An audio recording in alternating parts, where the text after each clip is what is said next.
Bonjour à tous, bienvenue au 36e épisode de La Tête à Papineau, le podcast Bistro Brain. Je m'appelle Julie, vous avez déjà eu l'occasion de m'entendre à ce podcast et je suis très heureuse de vous retrouver aujourd'hui. C'est le premier épisode de la saison 5. Ouais! Merci à cette belle participation en studio. Donc notre 36e épisode, bienvenue à tous, on est très heureux de vous retrouver pour cette nouvelle année 2024-2025, notre saison 5 de podcast, donc comme j'ai dit, 5e année de podcast, ça veut dire ça Alexis, pour toi et moi? Oui, exactement, on a commencé au retour de la COVID, durant la COVID, on avait le projet pour nous défendre avant l'arrivée du coronavirus. Donc, on était cool avant la marée humaine du podcast.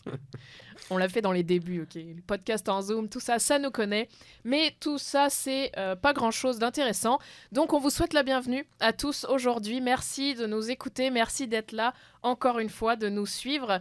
Un petit résumé de la dernière programmation de l'année dernière, donc de Bistro Brain.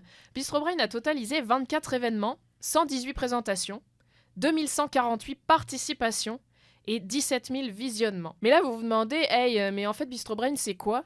Eh bien, c'est un organisme de vulgarisation scientifique à but non lucratif qui œuvre à Sherbrooke, à Montréal et à Trois-Rivières et qui participe à la promotion de la science dans la société et qui vise à promouvoir cette science par le plaisir dans des bars avec des super présentations vulgarisées, des podcasts, des formations et que sais-je encore, nous sommes vraiment multidisciplinaires. Des bénévoles vraiment cool. Ça aussi. Merci. Ouais. En résumé de l'émission d'aujourd'hui, on va avoir une chronique puis une entrevue, la classique. Et je vais dire bonjour aux personnes en studio avec moi. Vous avez déjà entendu Gaëlle qui va parler à la chronique aujourd'hui. Salut Gaëlle, ça va bien? Salut, ça va toi? Ça va très bien. Très heureuse de vous retrouver. Gaëlle va donc nous parler des mythes liés à la microbiologie. Elle va faire écho justement à notre événement de demain, Démonte ton mythe. On a vraiment hâte d'entendre ça. Et on va ensuite avoir Alexis. Salut Alexis, comment ça va? Salut Julie, comment ça va toi? Oui, ça va super. Moi aussi, ça va très bien. Donc Alexis va passer en entrevue aujourd'hui. Simon, salut Simon, comment tu vas? Bonjour Julie, ça va super bien, merci beaucoup. Et toi? Ça va super, on est très heureux de t'avoir avec nous aujourd'hui. Merci. Sans plus tarder, je vais passer la parole à Gaëlle. Avant de commencer à vous débiter des mythes populaires liés à la microbiologie, j'aimerais d'abord vous donner quelques petites définitions. La microbiologie, en fait, c'est l'étude de tous les micro-organismes, qu'on appelle aussi communément les microbes.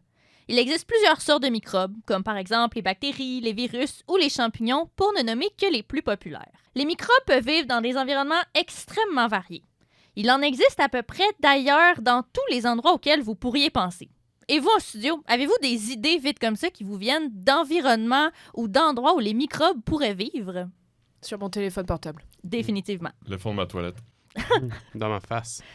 Ce sont toutes d'extrêmement bonnes réponses. Donc, les microbes peuvent être effectivement donc, sur le corps humain, sur toutes les surfaces, mais aussi dans des environnements comme sur les plantes, dans l'eau ou encore même dans l'air. Ensuite, un autre terme qu'on entend souvent quand on parle de microbiologie, c'est le microbiote. Le microbiote, c'est un terme qui est souvent utilisé pour définir les micro-organismes qui vivent dans les intestins humains, mais il s'agit en fait d'un terme plus général pour désigner un groupe de micro-organismes vivant dans un même endroit donné. Donc, les microbes de nos intestins composent donc notre microbiote intestinal, mais tout comme les microbes qui vivent sur les plantes composent le microbiote végétal, par exemple. Pour cette chronique, je vais me concentrer sur 3 mythes ou croyances populaires assez répandues dans le domaine de la microbiologie, bien qu'il en existe plusieurs autres, et j'espère vous apprendre quelques petites choses aujourd'hui. Tout d'abord, l'un des mythes les plus répandus en microbiologie humaine est sûrement que les bactéries, qui sont un des types de microbes, je vous le rappelle, dans notre microbiote sont 10 fois plus nombreuses que nos propres cellules. Nous serions donc en fait composés de plus de bactéries que nous serions humains. Aviez-vous déjà entendu ce genre de données? En effet. Ce chiffre, de 10 bactéries pour une seule cellule humaine provient en réalité d'un article scientifique publié en 1972. Et dans cet article, l'auteur effectue un calcul assez simple et avec les connaissances de son époque pour estimer le nombre de bactéries sur et dans le corps humain. Par contre, une étude plus récente, celle-ci publiée en 2016, s'est penchée sur la question et a effectué une estimation beaucoup plus approfondie du microbiote humain. Cet article conclut qu'il y a à peu près autant de bactéries vivant sur et dans notre corps que de cellules qui le composent. Donc, dans les faits, le rapport bactéries-cellules humaines est donc plutôt de l'ordre du 1 pour 1 plutôt que du 10 pour 1. Pourtant, c'est encore la donnée erronée qui circule sur Internet et c'est même celle-ci qui apparaît en premier si on fait une recherche Google sur le sujet. Moi, je dis qu'il faut les mettre à jour la page Wikipédia. Définitivement. Passons maintenant donc au deuxième mythe. Le terme microbe, c'est un terme qui a une très grande connotation négative. Ce que je veux dire par là, c'est que quand on entend microbe, on a tendance à penser à maladie. Mais est-ce que c'est vrai que tous les microbes peuvent causer des maladies? En fait, non. Pas du tout. Les microbes causant des maladies, on les appelle des microbes pathogènes, et ils sont en fait une très petite portion des microbes. En effet, il existe environ 1400 microbes pouvant causer une maladie chez l'être humain, selon une étude publiée en 2011. Bien que ce chiffre pourrait vous paraître élevé, il s'agit en fait de moins de 1% du nombre total d'espèces de microbes, ce qui, en perspective, n'est vraiment pas beaucoup. Il est aussi important de mentionner que de plus en plus d'études scientifiques montrent l'importance des microbes, et ce dans divers domaines, comme celui de la santé humaine ou encore l'environnement. Bien que certains d'entre eux sont des microbes pathogènes, nous ne pourrions sûrement pas vivre la vie que nous connaissons aujourd'hui si tous les microbes n'existaient pas. Et donc, c'est faux que tous les microbes causent des maladies, bien qu'une petite portion de ceux-ci peuvent le faire. Pour terminer, une croyance populaire veut qu'à vouloir trop se protéger des microbes, on affaiblirait notre système immunitaire. Eh bien, c'est faux, du moins chez les adultes. Parce que, à moins de vivre dans une bulle, il est complètement irréaliste de penser qu'on peut éviter les microbes à 100%. En effet, comme je l'ai mentionné un peu plus tôt dans cette chronique, les microbes se trouvent dans pratiquement tous les environnements. Sur les surfaces de votre maison, et oui, même si vous faites bien le ménage, sur votre peau, dans l'air, dans l'eau, sur les plantes qui vous entourent, etc. Donc, même si on veut se protéger des microbes le plus possible en désinfectant absolument tout, on sera quand même exposé à ceux-ci dans une certaine mesure. De plus, bien qu'il ait été montré par des recherches scientifiques que le développement du système immunitaire est étroitement lié à l'exposition à des microbes en début de vie, une fois à l'âge adulte, notre système immunitaire est déjà éduqué à plusieurs microbes et l'hygiène n'y changera rien. Chez les enfants, bien que les règles d'hygiène demeurent importantes pour éviter le développement de maladies graves, il est tout de même très important de les laisser entrer en contact avec certains microbes afin que leur système immunitaire se développe et soit en mesure de mieux différencier les bons des mauvais microbes. Bref, laissez-les manger de la terre. Ah, exactement. Mais une question persiste. Pourquoi tous ces mythes sur la microbiologie voient-ils le jour? Ce qui se passe, c'est que lorsque de nouvelles découvertes sont faites par les scientifiques, c'est un véritable jeu du téléphone qui commence. Souvent, les articles scientifiques dans lesquels sont publiées ces nouvelles connaissances ne sont pas très digestes, même pour un autre scientifique qui ne travaille pas exactement dans le même domaine. Ça peut donc être très difficile pour un journaliste de bien comprendre les conclusions apportées dans un article. De façon fréquente, ce sont les services de relations publiques de l'institut dans lequel a été effectuée la recherche qui publient une version vulgarisée des résultats, mais en y apportant une petite touche de battage médiatique. Des journalistes reprennent ensuite cette information, la simplifient et l'amplifient, puis celle-ci se met à circuler sur Internet et tout le monde peut y mettre sa touche. Les entreprises peuvent ensuite prendre cette information pour vendre des solutions miracles et, plus vite qu'on peut le penser, on se retrouve avec des informations à portée de main qui ne sont pas tout à fait vraies. Basées sur une vérité certes, mais avec un soupçon d'exagération. Par exemple, saviez-vous que les humains utilisent seulement 10% de leur cerveau? Oui. Eh bien, c'est faux. On croyait le savoir, du coup. Vous croyez le savoir. En fait, ce qui s'est passé, c'est qu'une étude avait été publiée sur le fait qu'on ne connaissait que 10% des fonctions de notre cerveau. Mais la conclusion qui a été publicisée de cet article-là, c'est qu'on ne pouvait utiliser que ces 10% connus. Et c'est cette information qui est restée dans les croyances populaires, bien qu'elle soit fausse. Mais alors, c'est quoi la vérité? Combien on utilise de pourcentage de notre cerveau, Gaël? On utilise 100% de notre cerveau, juste pas 100% du temps. Ok. Décevant. Ah ouais, c'est décevant. Moi, j'étais comment? On va avoir des super pouvoirs un jour, on va débloquer des trucs et tout. En fait, que dalle, quoi. Que dalle. Ah, c'est Pas vraiment, du c'est tout. vraiment décevant. C'est vraiment juste une mauvaise interprétation d'une conclusion scientifique, en fait. De plus, ce ne sont pas tous les scientifiques qui ont une facilité à bien communiquer leur science au grand public. Donc, même si on leur demande à eux de nous vulgariser leurs recherches, ça ne veut pas dire que l'information sera bien comprise par le public. Et malheureusement, ce ne sont pas tous les chercheurs qui ont le temps de faire de la communication scientifique dû à un horaire souvent très chargé. La solution? Former plus de gens en communication scientifique, et c'est d'ailleurs l'une des missions de Bistro Brain. Ou encore, enseigner la pensée scientifique au grand public. Ce qui est une autre activité de Bistro Brain. Effectivement, on est là pour vous. Donc, c'est-à-dire, ne croyez pas d'emblée tout ce que vous entendez ou tout ce que vous lisez sur Internet. Et faites plutôt des recherches plus approfondies ou encore demandez à un spécialiste avant de véhiculer une information. Donc, la prochaine fois que vous voudrez parler de microbiote humain, rappelez-vous qu'il n'y a l'équivalent que d'une seule bactérie par cellule humaine. C'est tout. Merci beaucoup, Gaëlle, pour cette chronique très éclairante sur la microbiologie et sur plein d'autres affaires, dans le fond, parce que c'est sur la vulgarisation au complet et sur comment traiter l'information scientifique quand vous la cherchez. Mais je reste encore très, très déçue de cette histoire de 10% du cerveau. Genre, franchement, moi, je me disais, à force de travailler, je vais réussir à faire bouger les objets par la pensée. Et ben, c'est pas le cas. Ouais, je pense vraiment que Gaëlle se lave les mains de cette déception. En effet, c'est le cas de le dire. On revient tout de suite après une courte pause.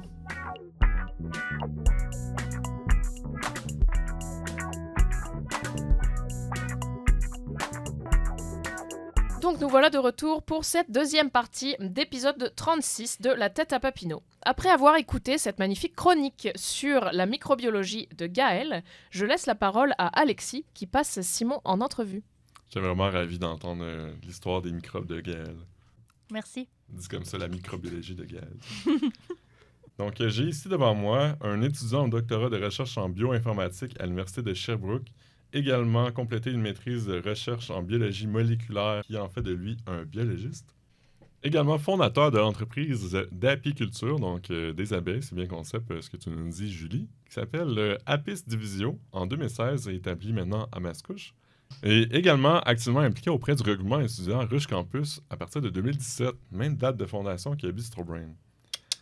Donc, en plus de tous ces titres prestigieux, Simon, tu fais aussi partie de la redoutable équipe de frisbee locale, les Spin to Win, et tu as présenté à l'événement Bistro Brain Science et Fiction le 10 avril 2024. Simon, merci d'être parmi nous. On espère que tu vas bien. Ben, merci de m'accueillir. Ça va être un plaisir, j'en suis convaincu. Simon, qu'est-ce que ça fait dans la vie un biologiste? Hop là, c'est une bonne question, ça. Ça continue ses études jusqu'à Ce que mort s'en suit. jusqu'à ce qu'on trouve la fin de cette phrase-là. Non, en réalité, un biologiste, c'est une personne ressource en biologie. Donc, quelqu'un qui va être contracté par n'importe quelle firme, n'importe quelle entreprise de pharmacologie, de pharmacie, d'environnement, qui va éventuellement donner des conseils sur les méthodes de fonctionnement, de méthodes d'inventorisation, qu'on va dire. En réalité, c'est une bonne question pour moi. Être biologiste, c'est plutôt faire de la recherche en académique. Donc, qui va chercher des solutions, des gens qui vont chercher des solutions à des problèmes, des grands problèmes de la vie et qu'on va tenter de résoudre en creusant encore plus loin les connaissances qu'on a déjà dans un domaine donné. Par exemple, en biologie moléculaire, on cherche des solutions à la crise des antibiotiques, on cherche un peu plus en microbiologie également à lutter contre les maladies infectieuses, les pathogènes. Donc, on cherche des solutions activement à des grands problèmes qui n'ont pas de réponse à l'heure actuelle. Puis toi, tu es un grand universitaire qui veut trouver la solution à quel grand problème? C'est une autre excellente question. T'en as des bonnes ce soir. On cherche dans notre laboratoire, mon équipe et moi, on cherche éventuellement qu'est-ce que la vie. C'est aussi grand que ça. Dans un laboratoire comme le nôtre, on va décortiquer la vie en modules, puis on va essayer de comprendre qu'est-ce que chacun des modules fait. Puis la plupart du temps, on s'intéresse aux gènes, donc on s'intéresse aux fonctions à l'intérieur des cellules.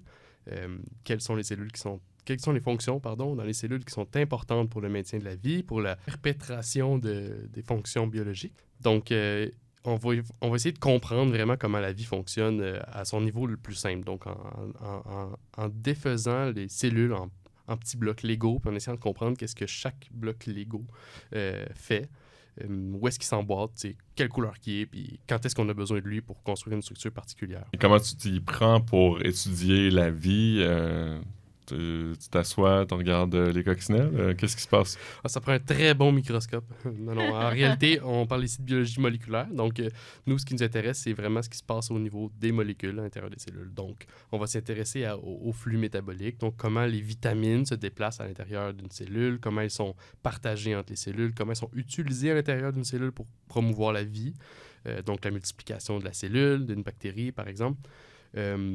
Sinon, on va aller séquencer ces cellules-là. Donc, notre moyen le plus direct à ce jour d'aller recueillir énormément d'informations avec une très grande efficacité et un très bon débit, c'est le séquençage de l'ADN. Donc, on va prendre nos cellules, on va les mettre dans des conditions données, puis on va étudier à l'aide du séquençage comment se comporte le génome de notre cellule dans des conditions spécifiques. Donc, notre génome, ce qu'il faut savoir, c'est que c'est la partition qui régule le fonctionnement entier d'une cellule. Le génome va donner une partition de transcription à notre cellule qui va lui permettre de produire des protéines spécifiques qui sont des fonctions spécifiques qui servent dans des conditions spécifiques. Donc là, en modulant toutes ces étapes-là de spécifiques, on peut répondre à des questions spécifiques.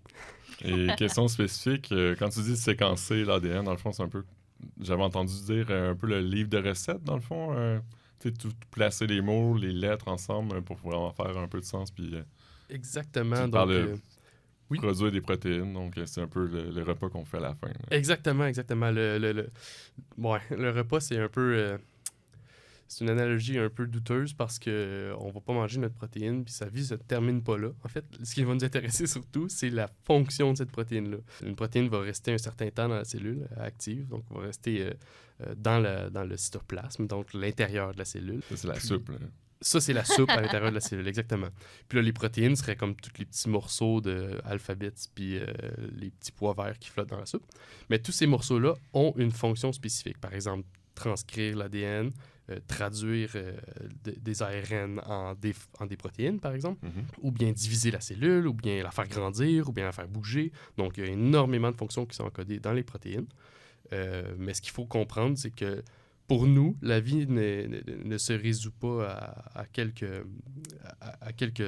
morceaux des petites boulettes dans une soupe, mais ça se résout plutôt à la destination qu'a cette soupe-là en son entièreté. Donc, comment que la vie, la cellule, donc la colonie de bactéries, éventuellement la population d'un microbiome, par exemple, se comporte, bien, ça va être plutôt ce comportement-là, cette fonction-là à l'intérieur d'un écosystème qui nous intéresse. Merci pour le petit cours 101 de biologie. C'est un plaisir. C'était un peu rapide, mais en espérant que ça ait été un peu digeste. Ben oui, merci beaucoup. Est-ce que tu peux nous parler de justement ton amour pour les abeilles et de la fondation d'Apis Divisio? Donc, vous comprendrez que mon intérêt pour la vie avec un grand V a commencé il y a fort longtemps, bien avant que j'arrive à l'université. Donc, j'ai toujours été assez curieux de la nature, les insectes, les plantes, etc. Donc, moi, les abeilles, ça a été je dirais un coup de foudre assez tôt dans mon parcours. Ça s'est passé à mon cégep, là, lorsque j'étudiais au Collège Antique à Montréal. On m'a appris pendant un de mes cours à la va-vite comme ça, qu'il y avait des ruches sur un toit vert quelque part sur le campus. Donc, j'ai fait ni une ni deux et je me suis immédiatement enrôlé dans le comité apicole du Collège Antique. Puis, pour moi, ça a été comme la façon la plus facile, entre guillemets, d'étudier la vie, mais tout en ayant un certain contrôle, en étant capable de produire quelque chose, donc de voir le cycle de la vie se produire en entier, donc les œufs qui éclosent, les larves qui sortent, les abeilles qui naissent, qui vont butiner, qui vont ramener le miel. C'est un cycle assez magnifique quand on y pense, puis assez fascinant parce qu'on a très peu d'informations à ce jour sur le cycle de vie des abeilles, puis le comportement des abeilles au sens plus large. Donc, pour moi, ça m'a apparu un laboratoire vivant en plein air, absolument fascinant. Donc, ça date pas d'hier. Depuis ce temps-là, j'ai mes abeilles. J'en ai eu plus ou moins au fil du temps, mais à ce jour, elles sont situées à Mascouche, comme tu l'as précédemment mentionné. Mais en réalité, c'est plutôt ma mère maintenant qui s'en occupe. On la salue. Oui, on salue maman. Étonnamment, les entreprises Apis Divisio sont fils et mère, c'est-à-dire que j'ai enseigné à ma mère à faire l'apiculture. Puis depuis ce temps-là, elle a pris le flambeau. Parce qu'en faisant un doctorat, c'était plus faisable, tout simplement. ça commençait à être beaucoup. Donc, je me suis déchargé de ça au profit de ma chère mère qui s'en occupe très bien d'ailleurs à ce jour. J'ai vu en fin de semaine et ça va comme de... A1. C'est ça. Comme une lettre à la poste. J'essaie de trouver une analogie d'abeille, mais en fait... Ah, Ben, j'en ai une pour toi, dans le fond. Ah oui, donc. Tu me disais que tu rushais trop dans ton doc, fait que t'as délégué les ruches. C'est quoi la joke? C'est tu rushais trop, je pense. Rush, tu sais. Mais je suis pas sûre, là. Ok, Faut oui, demander oui. confirmation. Oui, c'est très rushant d'avoir des ruches. Qu'est-ce que tu as appris à travers tes expériences entrepreneuriales? Ben, bien entendu, c'est pas facile, l'entrepreneuriat de manière générale. Le secteur primaire là, de production et de transformation, là, c'est absolument pas simple. Donc, moi, ce que je me suis rendu compte, c'est que c'était impossible de faire ça en sideline. Ça n'a aucun sens. Donc, une entreprise, on va classer ça agricole, là, l'apiculture. Une entreprise agricole sur le side, oubliez ça. C'est impossible d'en vivre puis d'être rentable. Donc, moi, ça a été un de mes deuils. C'est-à-dire, j'aimerais ça continuer de faire ça puis pas me mettre dans la rue en le faisant. Mais c'est impossible. Ben, c'est impossible. C'est possible, mais vous allez devoir y investir un peu de capital de votre vrai emploi qui rapporte vraisemblablement plus. Mais ce qui est intéressant avec l'apiculture, c'est que c'est un secteur qui est assez éclaté. On peut se lancer dans plus de transformation, plutôt la production qui est vraiment pas payante. Ou sinon, les services d'éducation, par exemple, que Apizivio fait énormément dans les garderies, dans les marchés publics, etc., dans plusieurs sphères de la vie publique et communautaire de Mascouche. On informe sur le déclin des pollinisateurs, la pollinisation en général, puis bon, c'est un peu plus ça notre mission au cœur, ultimement, de Apizivio. Donc, moi, ce que j'ai découvert, c'est qu'on peut faire vraiment ce qu'on veut sur la scène entrepreneuriale. S'il y a des gens pour nous écouter, nous encourager, on peut aller vraiment loin, puis ça, c'est vraiment cool. La preuve, c'est qu'à ce jour, on existe encore. Ouais, mais justement, j'ai vu sur le site que c'était vraiment de vos objectifs, l'éducation populaire. Qu'est-ce qu'on a à apprendre des abeilles? Énormément, en réalité. Les abeilles ont longtemps été une espèce baromètre là, pour décrire un peu ce qui se passe avec l'environnement. On parle du déclin des pollinisateurs très fréquemment dans les médias, bien qu'on ne comprenne pas très bien le phénomène.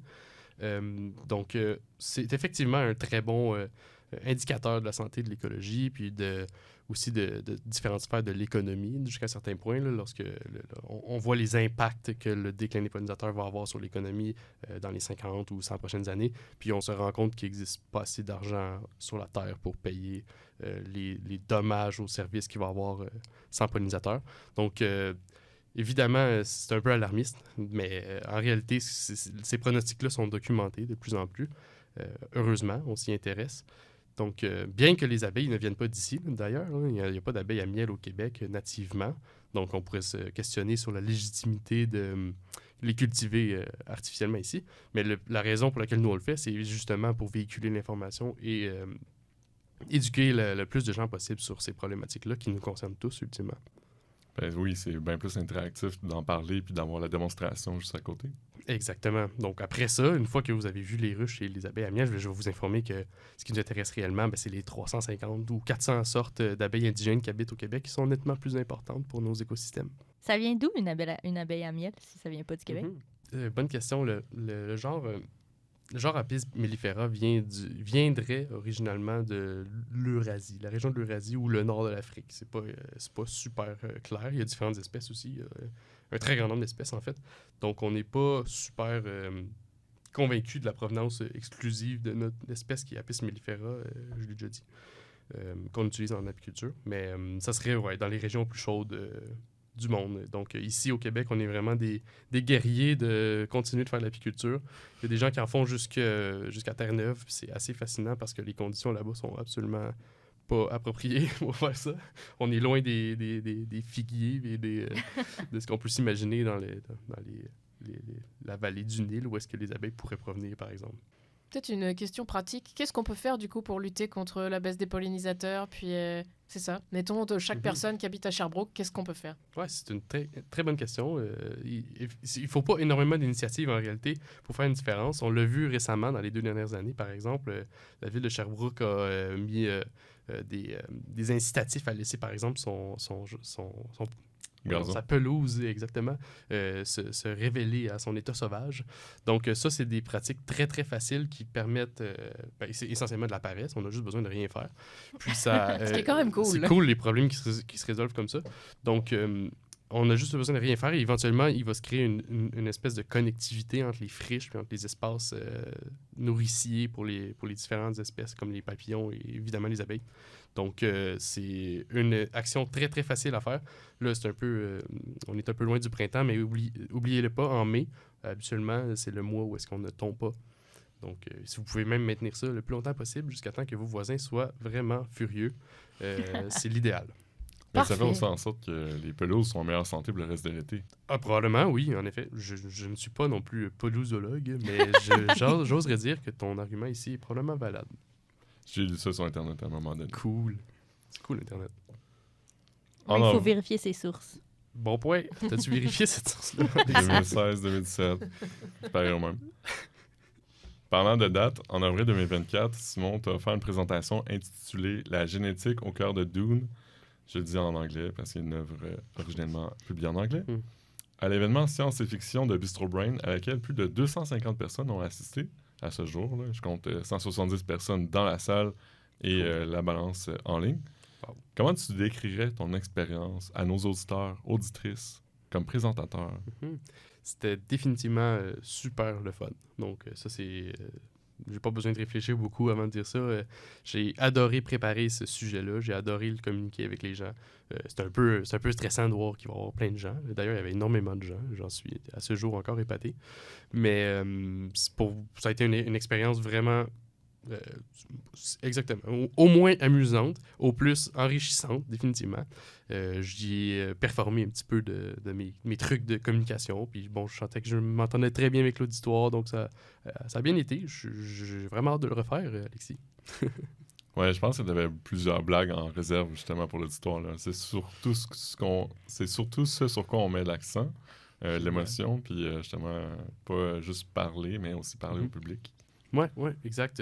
C'était aussi mon approche de la chose. Je voulais que les gens ils se souviennent un peu de quelques éléments par-ci par-là, mais c'est en aucun cas une conférence académique. Donc, pour moi, c'est très important que ça reste ludique puis que les gens ils sortent de là avec le sourire avant tout.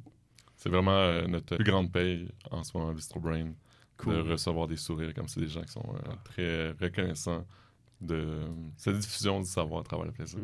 J'en suis convaincu, c'est vraiment gratifiant. D'ailleurs, par plaisir, je me suis gardé une blague sur la vulgarisation sur toi. Je t'avoue, pour nos auditeurs, auditrices, Simon retient un rire incessant depuis tantôt. Je peux pas croire que tu t'es préparé une blague.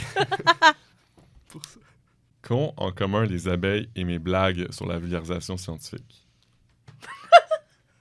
La plupart du temps, l'un et l'autre volent pas haut. Et en ce moment, Simon a besoin de sortir un mouchoir. Étonnamment, les abeilles volent quand même haut. On parle de plusieurs dizaines de mètres, donc... Ah, je pense Plus que tu que tes blagues. je pense que tu viens de faire un compliment presque à Alexis. Écoute, 10 mètres, c'est presque C'est 5 fois ma taille, ça. Dernière question pour toi, Simon. Pour toi, au Québec, quelle place devrait avoir la vulgarisation scientifique?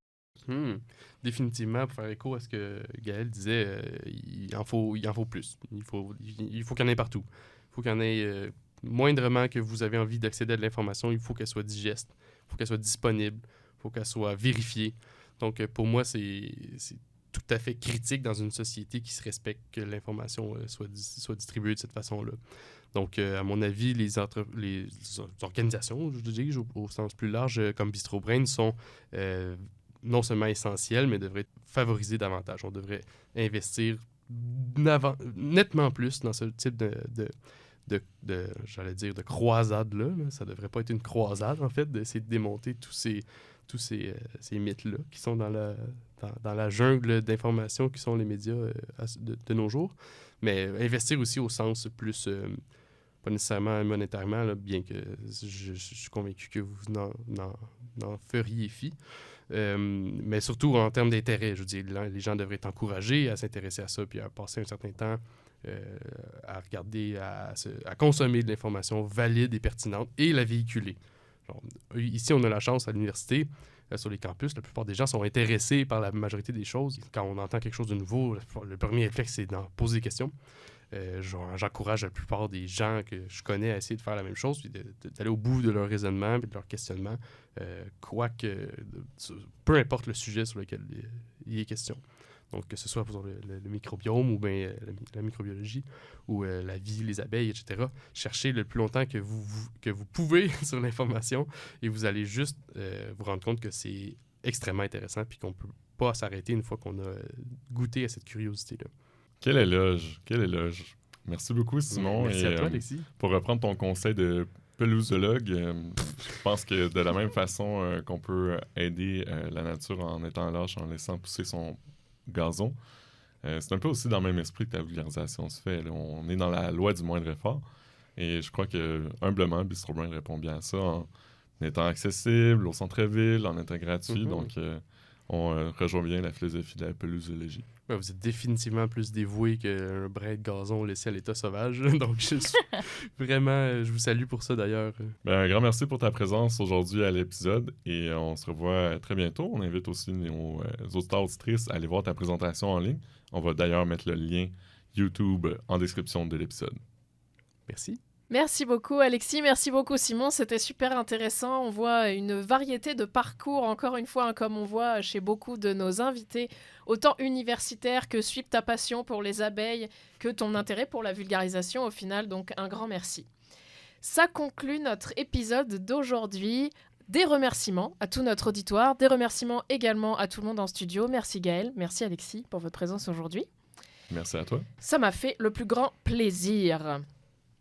On vous invite à nos prochains événements, d'ici l'enregistrement du prochain épisode. Alors, notre prochain événement, c'est demain, c'est-à-dire le 4 septembre. On aura notre fameux Démonte ton mythe à Sherbrooke au Boquet-Bière. On parlera d'intelligence artificielle et de collectivité, mais aussi d'aide sociale, de pluriparentalité et de la perception de certains handicaps, des discussions qui s'annoncent passionnantes comme toujours. On a également un deuxième événement le 2 octobre, Lutte sociale, qui aura lieu à Sherbrooke au Boquet-Bière comme à l'habitude. On espère vous y voir nombreux. Et finalement, si vous avez apprécié ce premier épisode de la 5e saison de La Tête à Papineau, eh bien on vous invite à parler de nous à un ami, à laisser des commentaires, à faire un peu d'activité sur ce magnifique podcast et à continuer de nous suivre comme vous le faites déjà si bien. Merci à tous. Merci. Merci. C'est vous.